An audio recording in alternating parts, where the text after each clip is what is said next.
All right. So this is probably the only YouTube video you're ever going to see for an LS J2030H tractor. So I got this tractor for $100.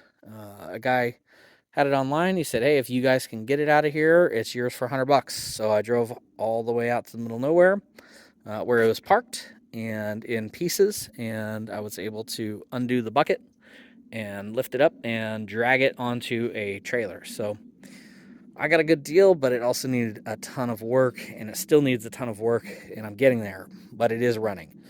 So, um, J2030H by LS, right? These are older. This is like a 2000 model, uh, very basic tractor. If you do have one of these, get this manual. You can get this online, like eBay. You could download the manual and print it yourself. You're going to need this operator's manual. So this operator's manual is going to tell you basics of, what's what on the tractor, but it also tell you, how to move the HST, how to adjust it if you need to adjust it. It's going to tell you, different clearances for installing things. It's going to tell you about your lift rods and everything else. It's just a very, very good manual to have. It's going to tell you where your oil gauge is, your drain plugs for your front axle, and everything else. You definitely want to have this book.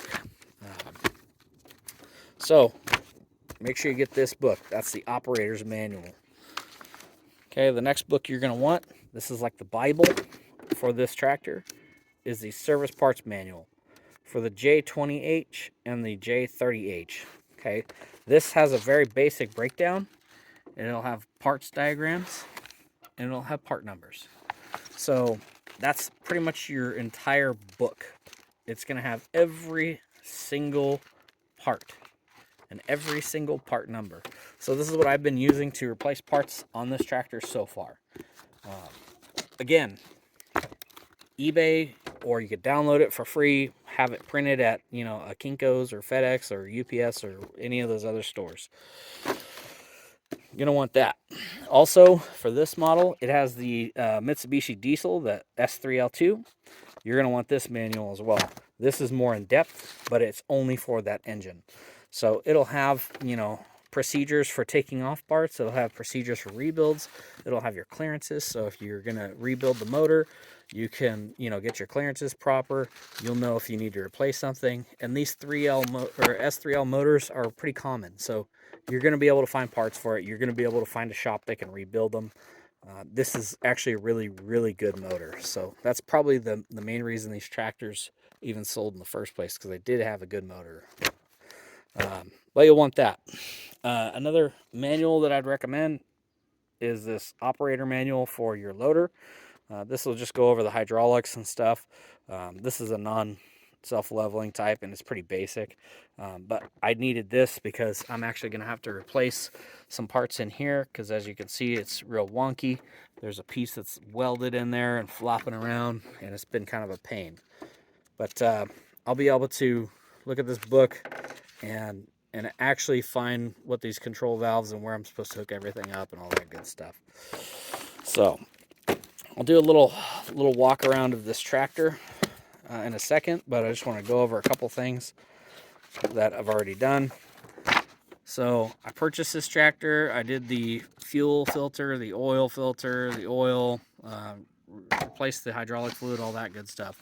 So for the oil, I just used regular 1540. That oil filter, I used a PG 4612, but you can also use a Fram PH 7317, which is common in like Subarus. It's just a little bit longer, has a little bit more filter material, but from a filtering standpoint, it'll spin right on and it'll work for this tractor. Hydraulic filter is LS only. I can't find a reference number, so if you guys got a reference number for it, for something else, I couldn't cross-reference it with any Napa filters or anything like that. The other filter, the suction filter, I did though. The suction filter has a Napa part number of 1553 or Fram P1654, or it uses the BT839 filter that's common in like wood chippers and things like that. Front axle is just 80/90 weight, 3.2 quarts. Hydraulic fluids, 5.2 gallons of universal HST. You can get that at Tractor Supply. Fuel filter, there's a part number there. Pretty basic. I would just order the whole thing that has the element and the new hose clamps and all that good stuff. Air filter, you can find those online. Tires are pretty basic, common. Bulbs are just H4 for the headlights, and that belt is a 7375. So, like I said, these books, you're going to need them. You'll definitely need them. And I'll kind of do a walk around of what I've done so far. So like I said, $100 for this tractor. It was in pieces, literally stuck where it was at because this bucket wouldn't come up, and it was pretty much holding this tractor in place. It had been sitting for close to 8 months. So I took out these pins, and I was able to lift the bucket and get it to move. All the tires were flat, which still need to be replaced. But I was able to get it at least onto a trailer and get it home for $100. At that point, I just drained the oil. I decided, hey, let me see if this thing will turn over with a wrench, which I was able to kind of turn it with a wrench. So I knew that the motor would turn over. I ended up refilling it with oil and disconnecting the fuel and draining the fuel and putting fresh fuel in and a new fuel filter, bypassing the original. And I actually got this thing to start. Like I said, everything was broken. As you can see, hood's broken still. All these plastics are broken. They're just kind of screwed in. The muffler is broken. Everything still, needs a lot of work. Coolant bottle, I just used what I had laying around. Since he lost the coolant bottle and he lost the battery in the tray, so I had to make a new tray and get a new battery. So I used a Group 35, probably the wrong battery, but it'll do. It's kind of what I had. So, but there it is, diesel motor, pretty basic. Now with this S3L2, they're mechanically injected, so there's really no electronics. The only electronics right here is this, and this is a fuel cutoff solenoid. So all that does is cut off the fuel. So if you can't get this thing started and it's not pushing out any kind of smoke, it's probably not getting fuel. So I would bypass this whole fuel setup, run fresh fuel straight to that injection pump, and then try. Just like I did, and it'll probably start. These things are pretty reliable. So coolant I flushed out. I just used regular Prestone ready mixed coolant, and it takes exactly 1 gallon. And when they say exactly 1 gallon, they mean exactly 1 gallon. So drain and fill, it took 1 gallon all the way to the tip top, and then the rest I put in the bottle, and that was it. That was all she wrote on a gallon. But it does run. It runs pretty darn good. So there's that. As far as the other stuff, so like obviously the seat's new. This seat is just Amazon. You're gonna have to cut and grind off the old seat and put your new seat on. This seat does have a sensor right here, so the tractor, I guess, will not start unless you're sitting in the tractor. So this is disabled, this is bypassed. I just basically twisted those wires together. Now the tractor controls and all this good stuff. So this is a different steering wheel also. That was another thing that was wrong with it. The steering wheel was all torn. Throttle right here. You got your throttle. If this thing falls and is floppy, on the back side of this, all this plastic stuff is a rod with 2 nuts, and you're just going to tighten those nuts until this thing starts to get a little bit stiffer, so that way it will hold the throttle cable in position. Pretty easy fix.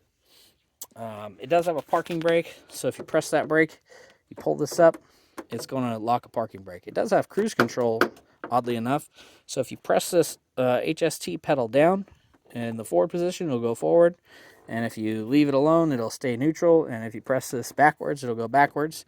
But while you're doing that, you can lift this up, and it'll lock it in place, and you'll maintain your speed. So kind of a funky cruise control. This, like I said, this is a mess. This is going to need to be replaced. He's got like some welded nut and a piece of chain on there, just kind of improvised. Let's see, what else? PTO. So it does have PTO. It has mid and rear. And while this thing is running, you're going to push this down, turn it to on. And then if you're going to want to shift it, so you have rear, you have mid and rear, or you have mid, anytime you shift this lever, you're going to have to turn it off and then turn it to whatever you want on and then turn it back on. This is for your implement in the back. So if you want to raise it up, you're going to pull this back. And if you want to lower it, you're going to drop it right here. If it's not dropping or it's dropping too slow, there's typically a knob right here, which I'm missing, that will adjust the speed at which that implement falls. This says fuel filter. It is not a fuel filter. I did have it checked at Napa. They could not cross-reference the part. However, they did confirm. They looked at it and said, no, this is a hydraulic filter. It's definitely not a fuel filter. So this was a kit that I bought on Amazon, and it had all the correct part numbers. However, it's labeled as a fuel filter, and so was the other one. This fan, I also I ordered this from LS. This fan was broken. A stick got caught in here and broke all the blades. So when I pulled off this cover, this whole stick was actually still stuck in here, and all the blades were gone. So just little stuff.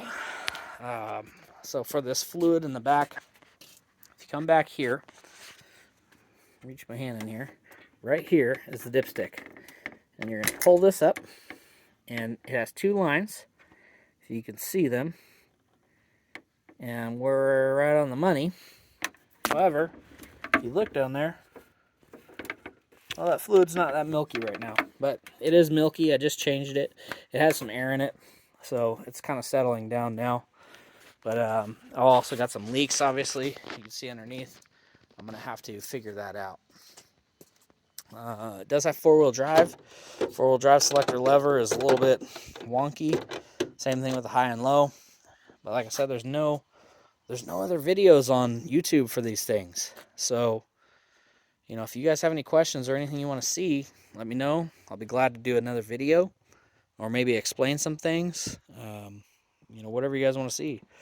Right here is how you check the front diff oil.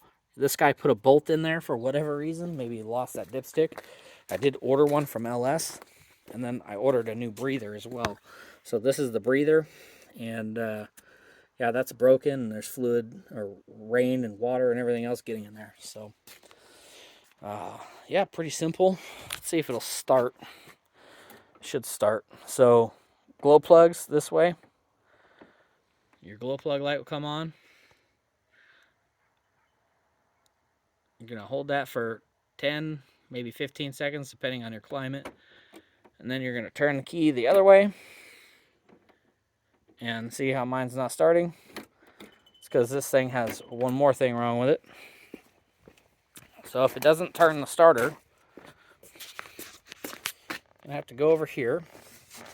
What you have is a little tiny black wire. Aha, see? It's already fallen off. So it falls off of this starter solenoid. I can get this back on. There we go. So I need to fix that. That's another little issue, but not a big issue.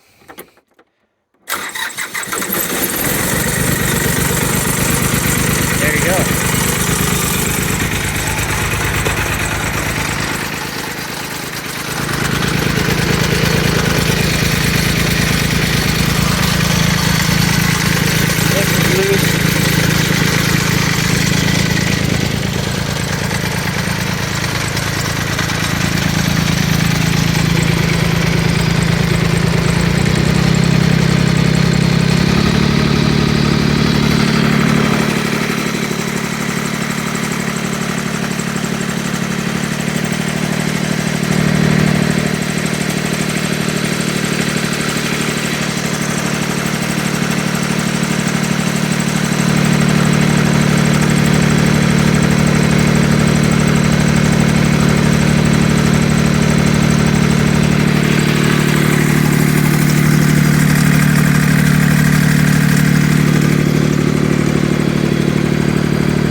So there's the basics of this tractor. As you can see, it's not perfect. There's little issues here and there. There's things that I need to fix. But for the price, I really couldn't pass it up. But if I was buying a new tractor, I would probably stay away from LS altogether just because of their lack of information, lack of parts, cross-referencing, I guess, and, lack of resources, really.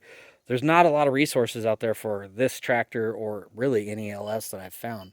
I found some general people on YouTube that have newer LS tractors, and they're kind of running in the same thing. That hey, it's difficult. There's not a whole lot of resources. There's no aftermarket support. It's just LS is they make a product, and it's up to you if you're going to maintain it and you're going to figure it out. So, but there's my tractor. First tractor, actually. I've never owned another tractor, never worked on a tractor, never really thought of tractors until I got a little bit of property, and yeah, it's been nice to have. Great to have. I already put it to work, even in its shape that it is now. I did all this for my little goats out here, so I've kind of plowed this through, and I'm gonna keep it up and do quite a bit more work. I've got some more stuff out there. Might try and get a few more attachments and do some actual tractor work. But there it is. There's my LS J2030 tractor. And if you guys have any comments or questions or something that you want to see or something that maybe you want to know, shoot me a message or leave a comment, and I'll be more than happy to post and add some information on here for you. Thanks for watching.